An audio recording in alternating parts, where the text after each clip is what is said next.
have with us this morning the Tree Farmer of the Year for the state of Maine, and the state, the Grange, Maine State Grange also, the Agriculture Committee also recognizes the Tree Farmer of the Year. His name is Alan Higgins, and he's from Brunswick. And Alan, we have this flag. Come with it. And Alan, we have this beautiful flag for you. And Alan will give us a few words of what you've done on his farm and what else it is, what you're doing.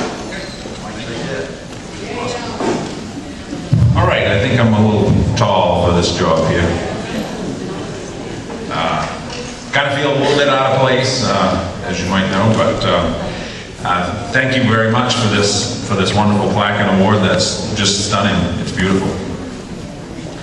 Our tree farm, I think basically what I'm doing is continuing the work of my dad and grandfather, who were both door-to-door milkmen and dairy farmers up until the 60s, about the time that I came along. The family farm, it's been in the family. There's about 80 acres of woodland, and the rest was field land and stuff that's been sort of divided up with us kids. And I was lucky enough to continue the work of my dad on the forest end of it. It's been in the family since about 1885.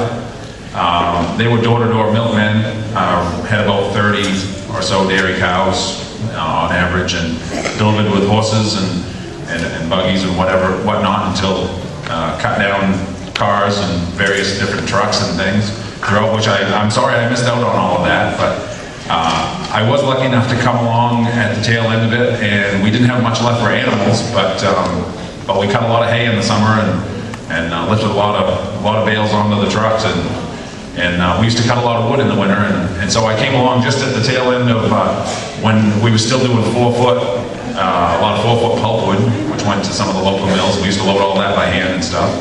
And so I guess I've never really got away from it, even though I was a mechanic for quite a few years, one of the local dirt contractors. But now I'm back. I actually set up a circular sawmill when my dad was still alive, just for a hobby, and it's turned into a full-time business. So I run a circular mill. I cut and do some logging and stuff, and do a little bit on our own land, work to improve that.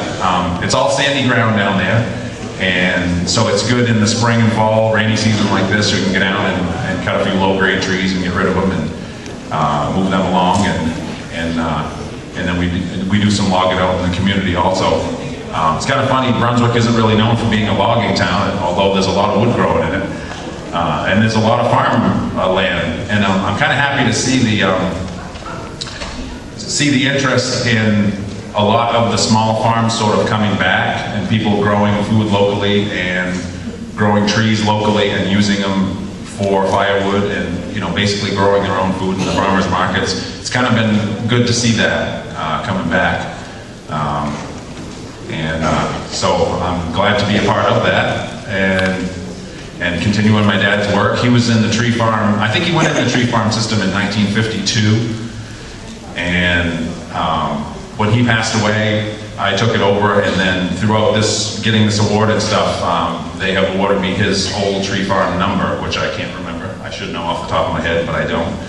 It's 100 and something rather, so I'm just proud to be carrying on the tradition, and hopefully we can do it for a long time to come. So, thank you.